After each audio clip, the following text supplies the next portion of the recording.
welcome to Shifting Religious Concepts. How's everybody this morning? Can everybody hear me? Absolutely. Good morning. All right, it's good to see everybody. I see we got an audience too today. That's great. My name is Mark Thomas. I'll be moderating today's program. And along with our SRC panel, we will continue with our series entitled Revelation Revealed.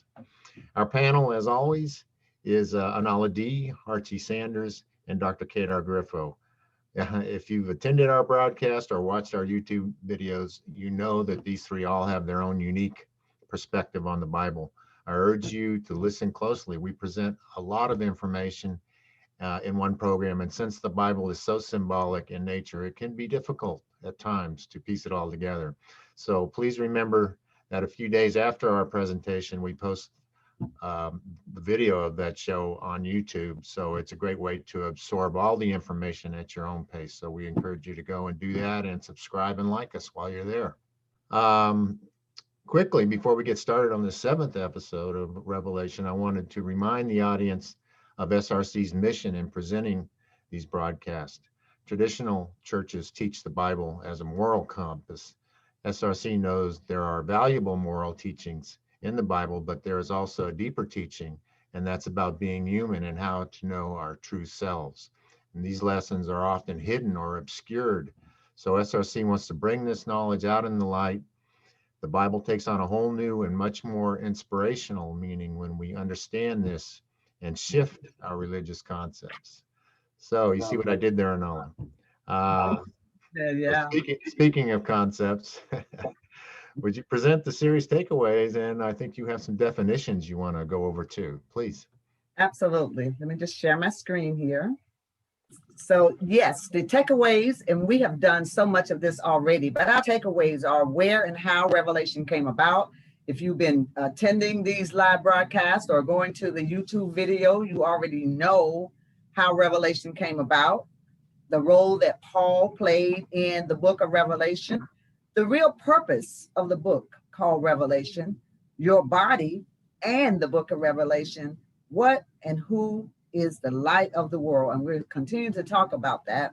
And what is the significance of Revelation in your everyday life? We want you to walk away with all of this information at the completion of this book. And it's a very long book. And we thought about, oh my God, it's so long. Should we be doing this? But all the information is relevant. And if you pay attention and learn from the book of Revelation, you can apply it to all the other parts in the Bible. So now, the one thing we haven't done is we haven't talked about the definitions. So let me just go right into those. Revelation, and you want to go look these up for yourself, but I just want to share them with you because our panel talk about each of these terms as we unpack the book of Revelation. So I think it's important that you see the definitions. The act of revealing or disclosing something, a striking disclosure as of something not before realized, something communicated, a discovery. So revelation is not what people think, but you think about the word revelation, that means that you're gaining information. Things are being disclosed to you or being revealed to you that you didn't know before. And that's what this is about. And then you have clouds. We talked about that a lot. Make obscure or instinct, confused or vague. So therefore you look at when there's a cloud around something, that lets us know that something has been made obscure from the rest of us, from the masses. And we at SRC is bringing it out in the open. I, a center of light, intelligence, influence. So when we talk about the third eye, that is the place where there is light. There's the place where there's intelligence. And that is the place where you can influence things in your life, whether you want them to, whether they are perceived as good for you or something that you don't want in your life. But that is where it is perceived at. And then you have law. What is law? A principle based on the predictable consequences of an act, condition, etc. And so you know that a lot of times when there is a law, especially in this world, they have a predictable consequence that they are already looking at. Laws were not made to protect us. Laws were developed because they already predicted what people would do. Incarnate. Incarnate is to embody or represent a deity or spirit in human form. So you're going to hear today about incarnate and how God incarnated and all of that. And that's what it's talking about. We talked a lot about solar, relating to the sun, and solar system relates to all the planets and other bodies that revolve around it. We are that sun and we are that body. Our flesh is that body that revolves around the sun. We are that center. And look what the sun, the definition of sun is the sun is the star at the center of the solar system. It is the most important source of energy for life on Earth. There wasn't even a definition for sun. They can only tell you what it does because you cannot define something so grand. Logos, the divine wisdom manifest in the creation, government. And we're not just talking about the government here on earth. We're talking about the government of the spiritual government and redemption of the world, and often identified with the second person of the Trinity. Now that's man saying the second person of Trinity.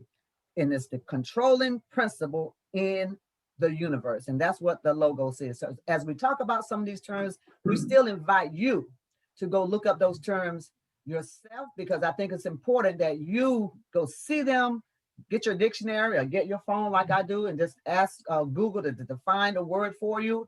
And it will give you that definition so that you can better understand who you are in the book of Revelation. Back to you, Mark Thomas. All right, thank you. Thank you, Nola. Okay, let's dive back into the book of Revelation. Last week, just to summarize a little bit, last week we finished the final verses of chapter 4. As in most of Revelation, this chapter was almost completely symbolic. Dr. Griffo and the panel revealed how this chapter enlightens us on human consciousness and how ruling our carnal nature or our lower chakra energizes us and leads to the throne of our higher consciousness as described in that chapter 4. It's really interesting conversation we had listening to Brother Griff explain those verses last week. We then started on chapter 5, where once again the author is talking in first person about what he witnessed while in spirit or in meditation. He sees a sealed book or scroll in the right hand of the one we know is our higher consciousness. Dr. Griffo explained at that time how this book with 7 seals represents the chakra that run up and down our spinal column, how these seals must be overcome or broken to look within this book. This just touches on the discussion we had last Sunday. So, Dr. Griffo, last week in verse 5, you discussed how difficult it was then and still is to attain our higher consciousness, not only because it takes great desire and willpower to overcome our carnal instincts, but also because the knowledge to do so is not taught or revealed to us. Yet this verse 5 of chapter 5 tells us not to weep or despair, for it is possible. And this shines right on what SRC says, is that this knowledge, once available, it is possible. So let's pick it up from there in verse 6, where the witness beholds a lamb in the midst of his vision. So if you would tell us about that verse, about the lamb and the scripture that follows, and maybe pause every now and then for some input from the rest of the panel. So we are in verse 6, as you said, and I beheld, and lo, in the midst of the throne and of the 4 beasts, and in the midst of the elders, stood a lamb as it had been slain, having 7 horns and 7 eyes, which are the 7 spirits of God sent forth to all the earth. And again, anytime you sing the number 7, you more than likely are dealing with the chakras and or the 7 visible planets that the ancients recognized and made into the different gods called Elohim. The lamb, as we've discussed numerous times, represents the crown chakra of the brain, of the head. That the 7 horns and the 7 eyes are again dealing with those chakras. Later on, we're going to get into where it talks about the beast with 7 horns and 10 heads. and that's dealing with something that we haven't discussed yet, but it's called the tree of life, or the Sephira, and it's a image that is talked about mainly in Kabbalah, that has the chakras encoded into um, a tree of life imagery, and that is also dealing with the human body. So this is still the same thing. Um, the lamb is slain because it has not the cerebral spinal fluid has not descended down into the sacral and then made its way back up. So as it comes down the spinal column, it'll go down to the root chakra, and then it rises back up. So the lamb is slain until that essence, or what they call in Hebrew, shemen, Shemen, is the anointing oil, um, until that makes its way back up to the center of the brain and bathes the pineal gland. Then the lamb is still slain. So that's all that is. It's not that they sacrificed the actual lamb and it was awakened, as the Old Testament scriptures allude to. As we move on to verse 7, and he came and took the book out of the right hand of him that sat upon the throne. Again, in your brain, right here in this area, is called the sphenoid bone. And there's a indention in there where the pituitary sits. It's called the throne area. And that's where this throne that they talk about, that God sits upon, because it encompasses the pituitary, the pineal, and the thalamus gland. And this is the throne. Verse 8, and when he had taken the book, the 4 beasts and 24 elders fell down before the Lamb, having every one of them harps and golden veils full of odors, which are the prayers of the saints. So the 20 and 4, as we've spoken of before, are the 12 cranial nerves, which comes in pairs, and they surround because they go from the brain, and these nerves descend down into various portions of the body and other functions of the face, and they control movements that we have, as well as bodily functions that we have. So these are the 24 elders that surround the lamb, and of course, again, the lamb represents the pineal gland of the brain. Could you just step back just for a second? And you talk about you talking about how something rises. Would you explain that again? Is that the bodily function from a male? We just had a question that was posted up there on the chat saying that Sherman, does that come from the bodily term for the male's release? Is that?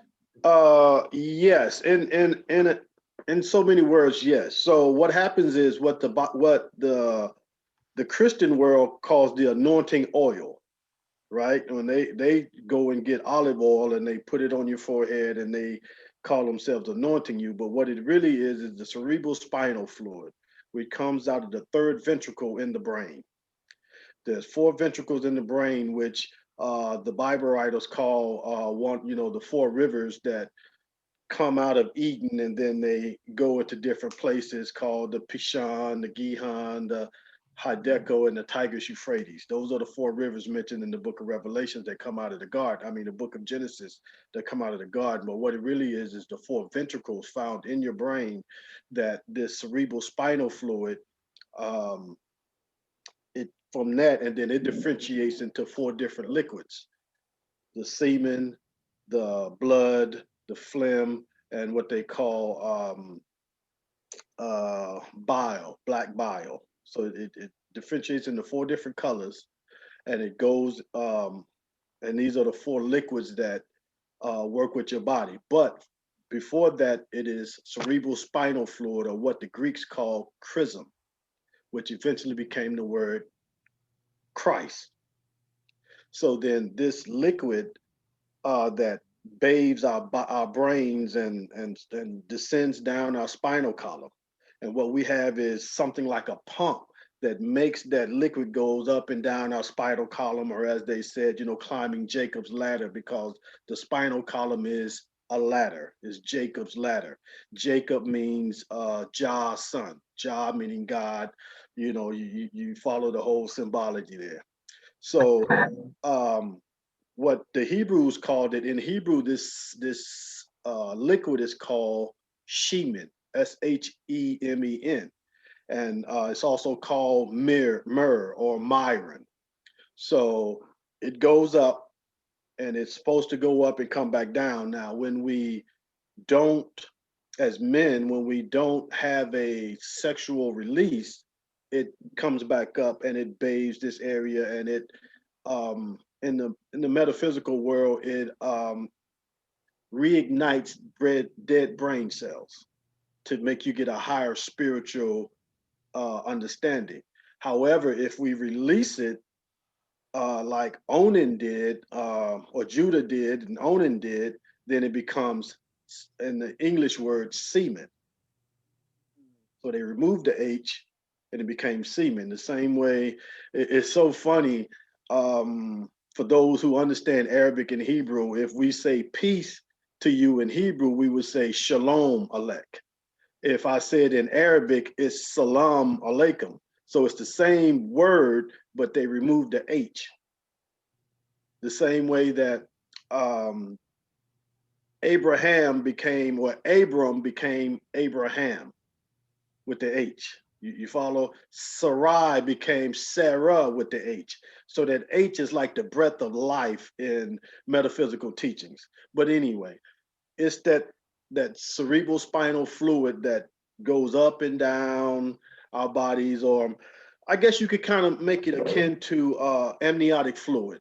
So like when a baby is in the womb, and then you start your what is it, your water breaks, and then if that fluid leaves, then that puts the baby in peril if it's not delivered at a, in a quickly pace. You know what I mean? So the same thing, you kind of die every time you release this fluid out of your body. So that's sort of a correlation from a female perspective of what this actual liquid is. So it has various names. Go ahead. Question with what you're saying, people, so people not so much a physical death, but a mental death every time. So every time it leaves your body. Well, also a physical death, because once all of this oil is expended out of your body, then that's it. You're done. It's a wrap. Oh, So so it has both. It has a slow physical death, and it has a spiritual death as well.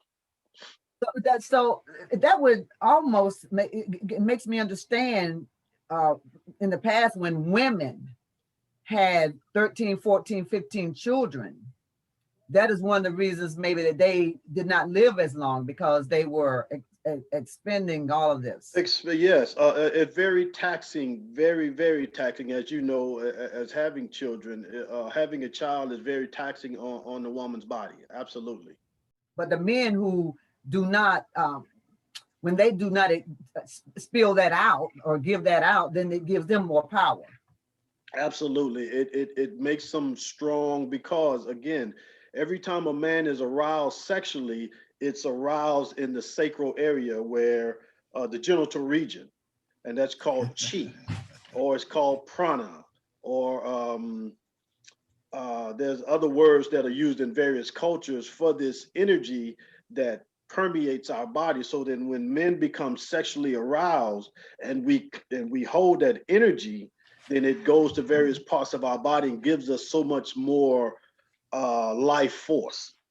But when we build it up, you know what I mean, and it comes to a height, and if we retain it, it's great. But when that pressure, like, when a pipe busts and all that pressure comes out, you follow, then that's the same thing that happens with us. And then all of our energy is now transferred into you, and then you take that energy, and then you cultivate it for whatever purpose that you need for yourself, until again, at such time you have your menstrual cycle, and then that's when you expend that energy as well, and then you become just like us to a certain degree. You become tired, you become lethargic, you just want to lay down, you kind of, you go through the effects of losing that energy. Yes, So, absolutely. so let me just summarize this up with my understanding. And so what should we do? How should we use knowledge, this knowledge that you are sharing with us? How can that knowledge be used in our everyday life? So for as a woman, should she find another way to have the energy, or should she just kind of relax and let that flow out because that's just the way it is? What else can she do so that she can have more energy instead of just kind of allowing, because this knowledge is given to us for a reason, not to just say, well, Right. this is how it is every month. Right. And then Absolutely. same thing for the men. Great question for the sisters. If you take a portion of your cycle and you get it analyzed, it will tell you what minerals, vitamins that you have lost during this time.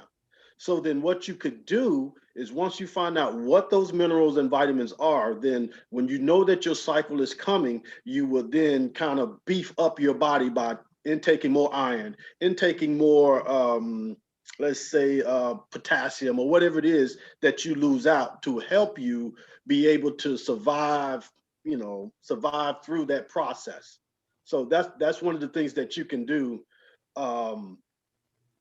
to help you as women be able to maintain your energy levels, to lessen the effects of this contraction. Because all a menstrual cycle is, especially for those sisters that have the cramps real bad, is a contraction.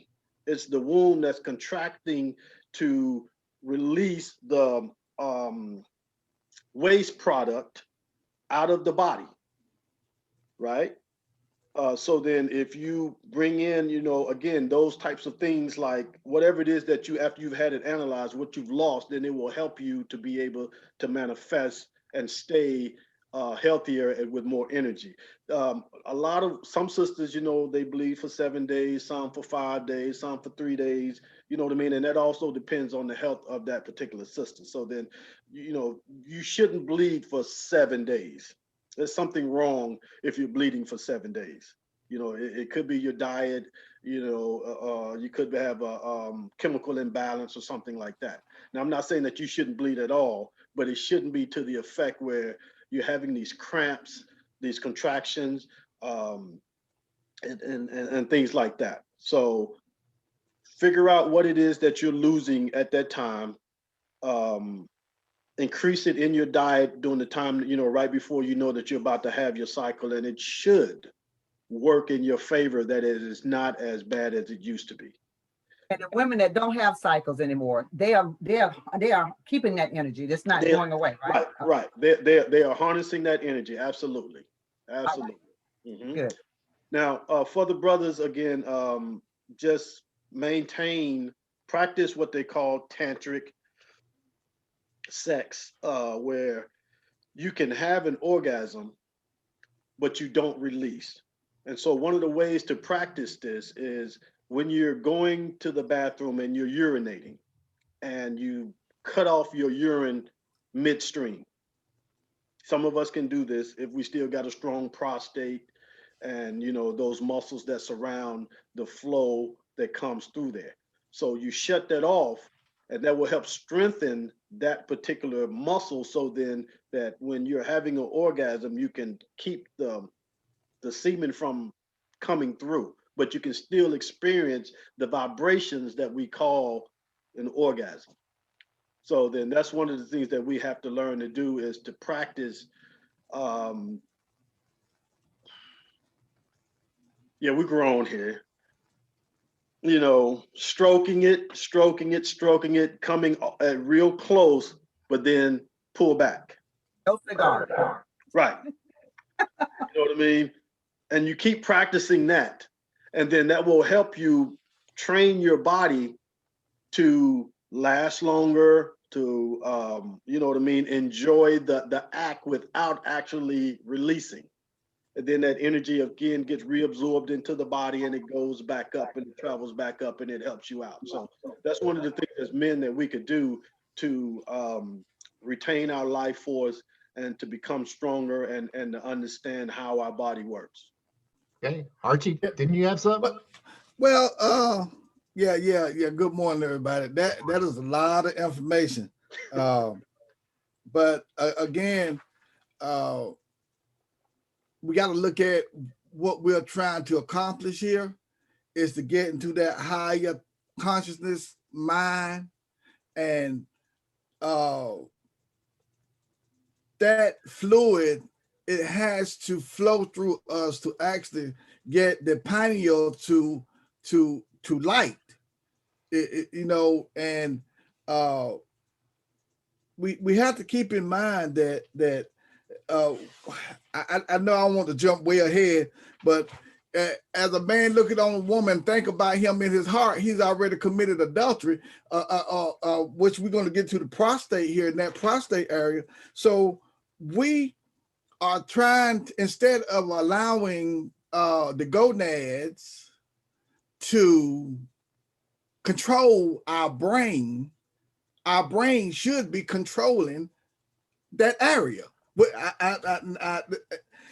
But what we're trying to do, and Dr. Griffin saying, you know, hold back sometime, and but the orgasm must, if the orgasm don't occur, now if the orgasm don't occur, and think about this, some of y'all folks on here listening, you get to the point you had somebody that really didn't get you to that point, you mad as the devil, boy. Your brain the head start to hurting, and you get all grouchy and mean. And it has been come to understand by conducting experiments that when that happens to people, you can end up with a cyst or in your prostate, because that area, it backs up and it didn't come out all the way, so it backs up in you. So you got to be careful. That's marvelous people, the way that we're made, and that system was put there so that we can if we release it, we, you know, as Doc said, look, the more you release, the less power you have to activate the pineal. And if you're a person that have sex all the time, you'll find out that you looking so old. I'm 62, and you find these gigolos that do it all the time. They look older than I do, and they don't realize that they are constantly killing themselves, right? Because that is that fluid, that is that mystery that was spoken of when they say, I always say Jesus is in you. They were talking about that golden fluid in you. Good Lord Almighty. See, I'm stepping off on the wrong side here, but look, you got to understand that what was presented to us is us, and how we operate, and how we were to get into position of even being a eunuch, and some people castrated themselves so that they wouldn't release that power, so that pineal gland, they would think on a level like the birds and the animals. The animals, the birds don't need nobody to tell them where to go at, because it's already in there. But we done killed a lot of our thinking and our way of getting that higher power by engaging in sex. But it's not telling us not to have sex. It's telling us to manage sex, right? So manage sex, because as I think Tamisha Burgess mentioned before, if no one has had sex, then we would not be able to populate the earth. So it's not killing the lower self, and it's not about not having sex, but it is about managing. But like you said, Pastor Archie, I remember that too. I remember the even the older men. I remember how some of them looked really old because they were gigolos all their life, and then when they got older, they had nothing left. So and women who had a whole bunch of children look older before their time. So this, just understanding revelation. What are we teaching here, guys? We're teaching you how to manage your own body. This has nothing to do. These people took this and made it into a religion, but what it was about is how to manage your body, your spiritual part of your body, as well as your physical body. And I thought, as Jesus said, I'm sorry, as Jesus said, I came to give you life and life more abundantly. And as men, we have to understand that, of course, during our younger years, we're going to have more sex. So it's, I mean, we're built for it because we are trying to procreate. But the older we get, we should have less and less and less sex because we want to keep that force with us to have longer and longer and longer life. You follow? So again, this is why they call this thing the testament, testes. It's talking about the scrotum. You are absolutely, you guys are on point with it.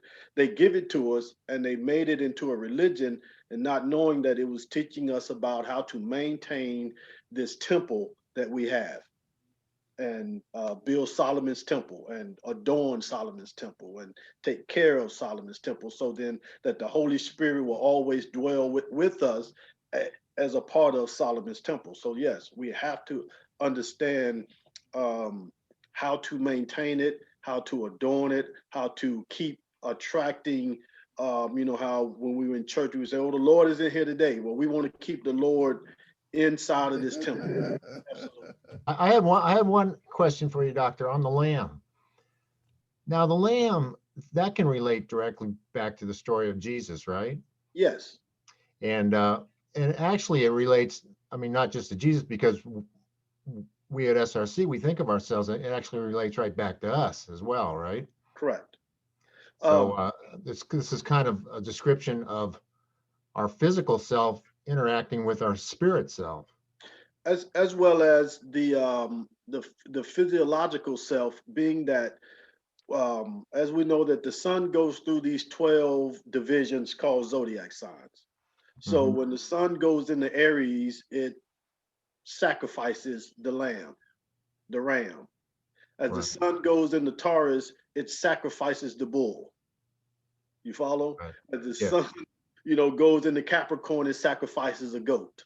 Right. So then these, not only is it talking about our bodies and our physical essence, it's talking about the movements of the sun, as it goes through, or as it appears to go through the zodiac, the same way that it goes through our zodiac, through our body. So it's the same correspondence there.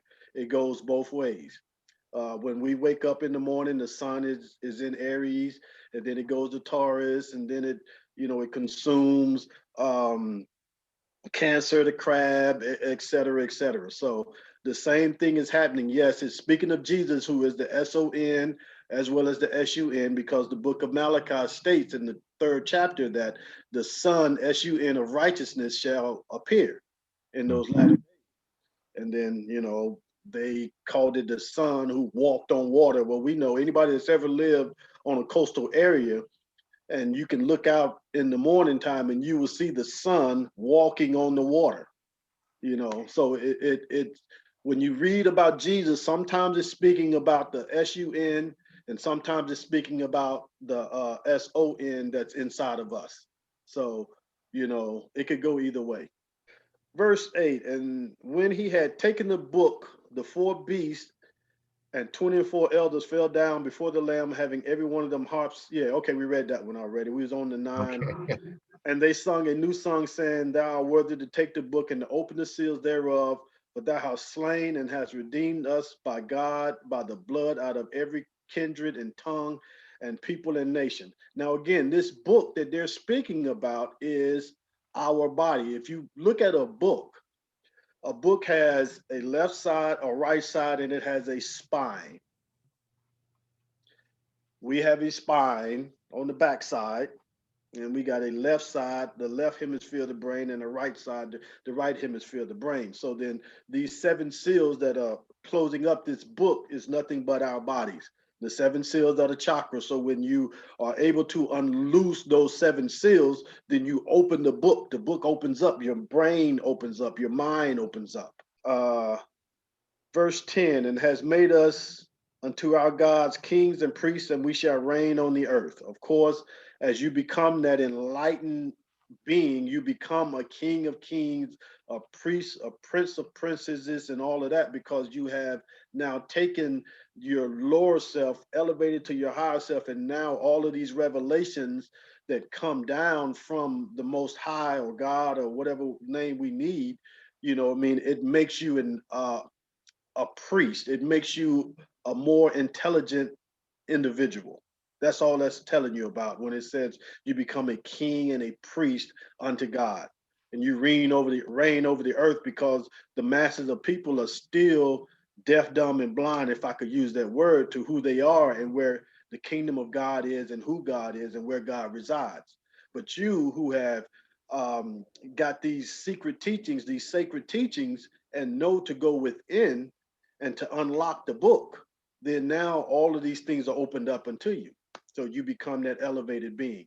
You become no longer a beast man, but you become a son of God. So Griff, when you think about that, so now you go back and you look at the Bible scriptures that show people like Job and other people that sat at the city gates and everybody came to them for wisdom and to get information. And these were people who had gone through this type of training. And so Right. they had set themselves up as kings and people like that, whereas the masses were outside the gates just hoping to get a few breadcrumbs. And if you Right. take that same scenario and look at it today, people that are not getting this wisdom, they're still waiting for a few breadcrumbs from the government or anybody else. So Or from it's the the same preacher. type of thing. You killed it. You killed it. You absolutely killed it. You are absolutely right. If you were enlightened with this information to go within, then you became that mystic, that magi, that enlightened being, that prophet. But if you were, as you said, waiting on the masters to send you the crumbs, then you were still waiting on that preacher to give you information that will help you make the connection to God, so you continue to go to church and think that you need to go to church in order to be elevated. You know, as opposed to, again, you know, you will never find in the Bible where Jesus went to church. You know what I mean? He went into temples, and the two times that it says he went into the temples that I recall, one, he was arguing with the Pharisees and Sadducees after he came out of Egypt. Number two was when he got mad and went into the temple and turned over the tables. All the rest of the time, he was not in, quote unquote, a church or any type of building. He was outside of the building. So, but you are absolutely right. They waiting on the crumbs to fall from their master's table when they are in fact the masters themselves. Verse 11, and I beheld and heard the voice of many angels round about the throne and the beast and the elders, and the number of them was 10,000 times 10,000 and thousands of thousands. Okay, now, when you look at your chakras, especially coming from the Hindu perspective, each chakra has a rose petal, a petal, a flower that's associated with it. So starting with like the sacral chakra or the root chakra, it has 4 petals. And then the next one has 6. And then the next one has 16. And it goes up where the top, one of the top chakras has 96 petals. But when you add all of those petals up, and the top one has 1,000. So when you add all of those petals up, it comes to 144,000. This is where this number that comes up with, you know, the God's chosen people, it's 144,000. Well, when you go back and do a Google search and you look at each petal that's associated with the chakras, you're going to notice it comes up to 144. And when you multiply it by 1,000, it's of course 144,000. So this is the thousands upon thousands upon thousands of talking about how when you open up those 7 chakras, voila, you got 144 enlightened beings that sit with God, that worship God, etc. All is talking about is so. Isn't it beautiful? It's beautiful when you understand, and you're like, wow, this is it. It makes the Bible such a fun book when you read it and you understand what's really being spoken of in these verses. You are so right, Brother Griff. And when I'm sitting over here just smiling because I remember, I've studied a lot of religions, including Jehovah's Witness. In fact, I used to drag my kids around and knock on doors, and people cuss me out because we wanted to be the 144,000. I tell you something, knowledge is powerful. It is. Okay, now we're on 12. Saying with a loud voice, worthy is the Lamb that was slain to receive power and riches and wisdom and strength and honor and glory and blessings. Now, of course, one of the things that when I read this, I think of King Solomon, riches and wisdom and honor and glory and power. And if we recall with Solomon's father David, David was made king, but David was never able to build the temple. Why? Because David was always in wars with Goliath, with the Philistines. You follow what I'm saying? David was always at war, so David couldn't build the temple of God. Solomon, however, as we said, as the Bible teaches us about, was the most wisest God. He was the richest God, etc. Because Solomon means solo man, or man of peace. As we said earlier, the word shalom, salam, means peace. Solo, shalom. Solomon means peace. So Solomon was a man that was of peace. So he was able to, quote unquote, build the temple. You follow? Because he was at peace. He went within and he conquered his lower nature, and he was at peace. So he was able to build the temple and, become that being that Queen of Sheba brought the 666 talents of gold to. You follow what I'm saying? And of course, we look at the word Sheba. Sheba is another word for 7. That's why Solomon's mother was named, what was it? Beersheba or Bathsheba? Bathsheba. Which one? Bathsheba. Right. So house of 7. Bath, house. Beth, house. Bethel, house of God. Bath, Beth. House of 7, Bathsheba. And Sheba brought the 7. So she was the queen who came from the east, or was traveling to the east. So the east is our where our sacral is, where our genital regions, and that's the west, and this is the east. So then she came from the west, and she brought him the gold that went. You follow? Where the wisdom, she came searching for wisdom. Where's the wisdom? Is right here. All it's talking about is, again, where the lamb resides, where the gold resides. If you guys remember from the book of Daniel, 2nd chapter, I think the 32-32 verse, where it describes the being that's got gold here, it's got silver here, and on down the body. That's all you're seeing when you're seeing the gold, the riches, the wisdom, etc. That's what you're dealing with. Griff, I just want to mention it because when you talk about David, and I could never understand in the Bible why David wasn't allowed to build the temple. But now I understand, because David also was that person who watched on the rooftop and took another man's wife. So you're right. Continued, stayed and vibrated from a lower area. And then went to war and all this bloodshed. And now I understand why he couldn't be. He never moved to that higher. That's right. And that's what we're talking about. Right. Wow. And his son, who was his second born son, was the one that was able to go within it. And if you call the building of the temple, it says that there was no hammers, no sound, no anything. You can't build a temple without hammers and sounds unless you're building the physical body. Now you got the whole craziness going over in the so-called Middle East with these Arabs who think that they have our own Solomon's temple. Then these Jews who think that the Arabs have conquered their land and they got to rebuild Solomon's temple, when the Solomon's temple is our bodies. We got a whole mess in the world based off a literal interpretation of these books, when it's really talking about our bodies.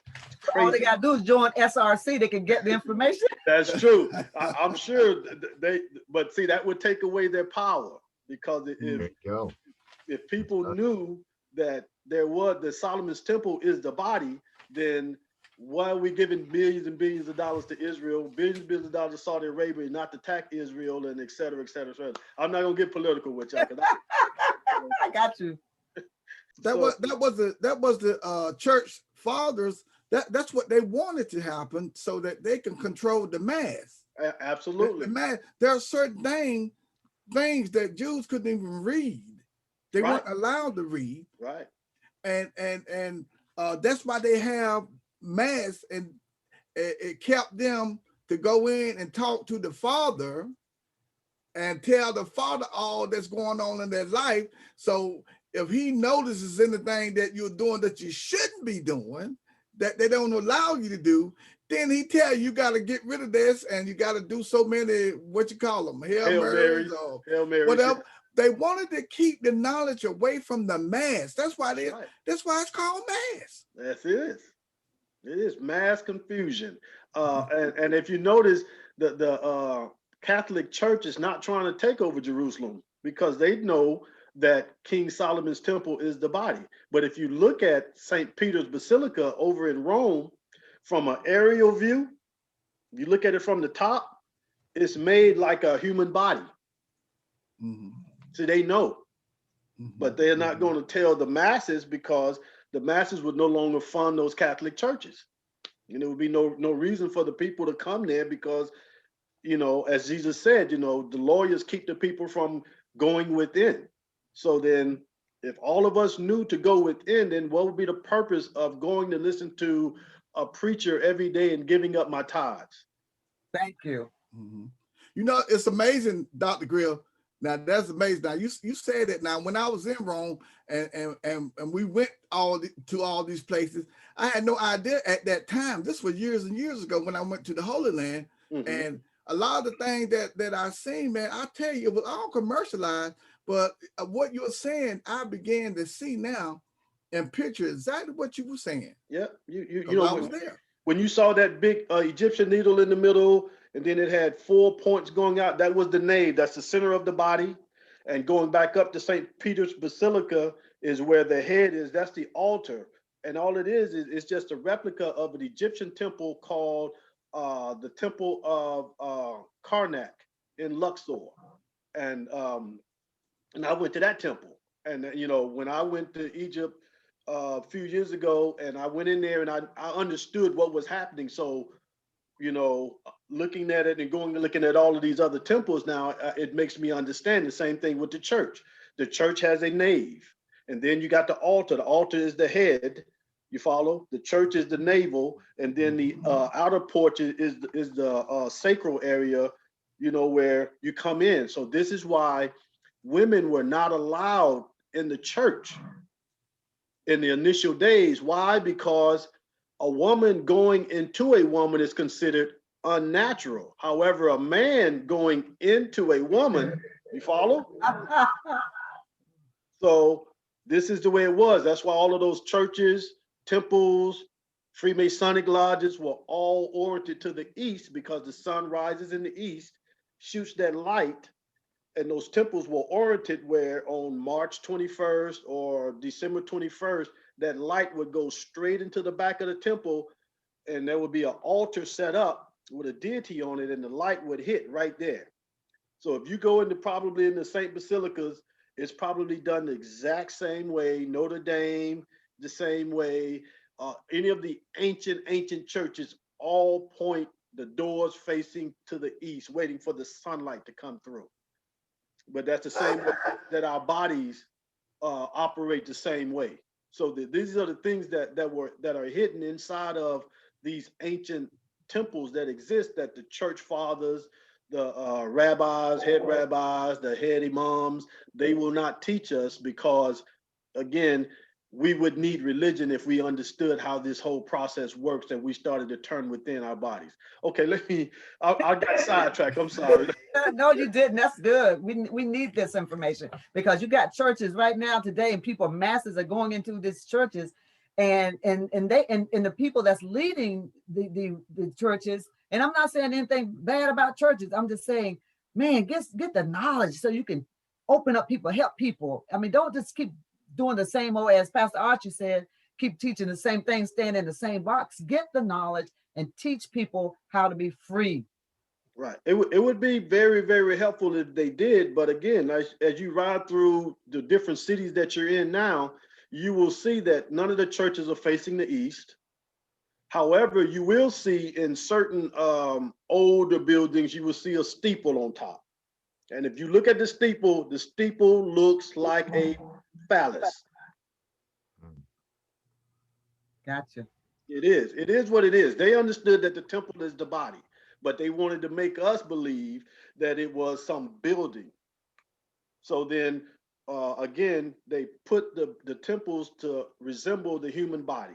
Everything is based off of the human body. You can look at a car and see that it has the same components as the human body. You know. So when they say, and I just want to say, when the Bible talks about the road to destruction, because that's what everybody's saying. Oh, the road to destruction is wide. Mhm. Well, not destruction in a physical death or destruction, but destruction of your mind. That road is wide because there are so many people that are on the road of not being at a higher conscious, and the road to what they said to heaven or the road to redemption is very narrow, or there's not many people on that road. Well, you're right, but as you mentioned a couple weeks ago, everybody now is awakening. People are waking up, so that little narrow road has to be getting wider. It's beginning wider. Nowhere near as wide as that road where people are unconscious.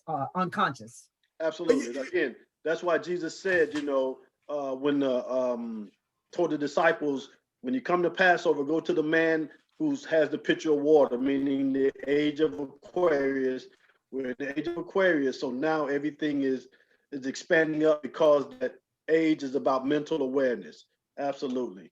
Great understanding. You totally get it. That narrow path is an uphill climb all the way. The path that leads to destruction is a downward fall all the way. So it's easy to go down and fall straight down, but that narrow path is an uphill climb. Absolutely. We're getting some messages. We got a bunch of thumbs up from the audience. So let's keep it going there, Doctor. Okay. All right. 13, verse 13. Yeah. And every creature which is in heaven and on the earth and under the earth and such are in the sea and all that are in them heard I saying, blessing and honor and glory and power unto him that sits upon the throne and to the Lamb forever and ever. That's kind of self-explanatory. Those different animals that are in the sea and under the earth are the different zodiac signs that encompass the parts of our body. As you know, we've said before, the lion is the king of the jungle because Leo rules the zodiac. Leo is the lion. So you have all of these different animals. You have horses, goats, rams, crabs, things that are in the sea, scorpions. You follow what I'm saying? As the zodiac rules, as you look at the different zodiac signs, these are the different animals that you see. And when the body is aligned and the chakras are up, then of course all of them are worshiping the Lamb, which is this area. And the last verse in 14, and the four beasts said amen, and the 4 and 24 elders fell down and worship him that liveth forever and ever. And of course we dealt with that earlier in this chapter. So again, all this is talking about is how your body functions when you go inside, when you meditate, when you refrain from spilling that essence, that shemen, that myrrh, that myron, that chrism, cerebral spinal fluid. I'm trying to give you all of the different names. You know what I mean? Once you control that and you let it go up and down, climbs Jacob's ladder, descends, or they says the angels ascending and descending, from up in heaven, because this is heaven, because this is where God dwells. So then right here is anything below here is considered hell, because this is the heart, this is the middle point, this is the earth, and anything below that is this where you have those lower chakras that work with our carnal nature, our needs, our wants, our etc. And anything that down there is considered hell, and then everything above the heart is considered you know, the 1, 2, 3, the third heavens. This is the third heaven, second heaven, first heaven, etc. As you're dealing with this book, and you understand it is really just telling you how your body functions and its correlation to the planets, to the stars, and to the metaphysical world. Absolutely. All right. Thanks for Wow. that. Wow. Any other comments? I just want to say that just understanding Dr. Griffo, how you put all of that out there and how you laid it out, we must recognize that the planets, the zodiacs, those things are real. They're alive within us. You know, you can't get past that. You know, I know we were taught as when we were growing up, and religion taught us not to even recognize zodiac because that was wrong. But those things are alive. They can teach us about ourselves. So As the book of Job said, it said, you know, can you bind the influence of Orion? That's a star constellation. Can you bind the influence of Kiesel? Can you bind the influence of Arcturus? These are star constellations. So then if the zodiac was so bad and astrology was so bad, then why did God put these star constellations in there? Why is the word Mazzaroth found in the book of Job, but it actually means, when you look at Mazzaroth, it talks about the 12 zodiac signs. So then, and Jesus told him, he said, what? The only sign that you should be looking for is the sign of Jonah, which was Jonah was 3 days and 3 nights in the belly of the whale, which means the sun went into the zodiac sign of Cetus, which is near Pisces. And then during the winter solstice, that happens, that's looking at the stars. And then he told him later on, look for the man with the pitcher of water, that is Aquarius. So then it's giving you all of this. So, you know, as we've understood, the church fathers did not want us to understand the zodiac, because then we will be able to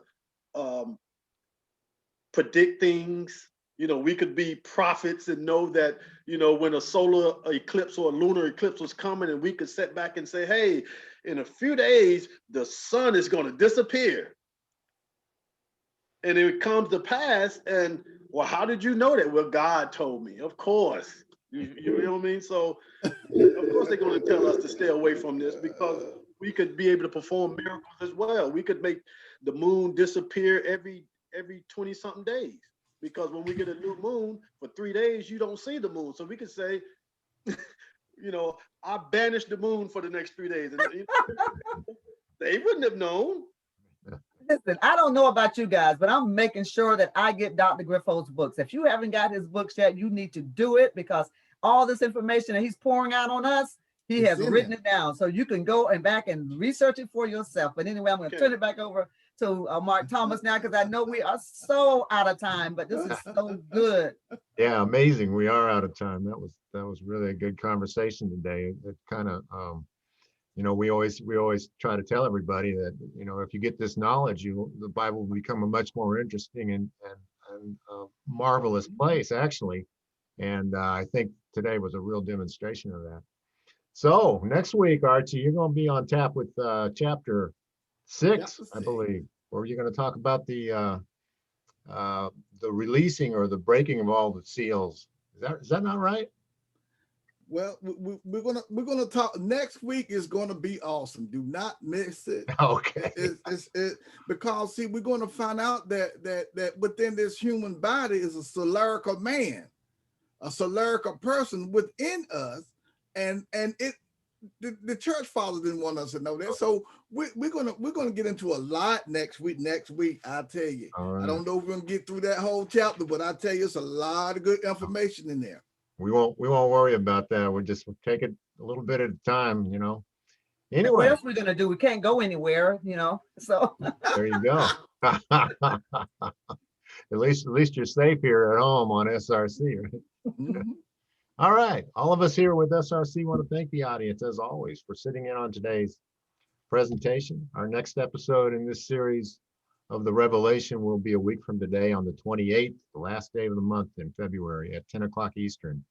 So please join us. We really appreciate everyone's patronage and encourage you to email us your questions or comments at shiftingreligiousconcepts@gmail.com. And don't forget that this presentation will be available on YouTube within the next few days. And even if you attended today's program, please go to the Shifting Religious Concepts channel and give us a thumbs up and subscribe. This is one of the few ways we get public attention, and it really helps us to promote the SRC mission. If you're not subscribed to our newsletter, go to shiftingreligiousconcepts.com/registration and join us. So that does it for our broadcast today. I hope everybody enjoyed it. We wish you all peace, health, wisdom, and love, of course.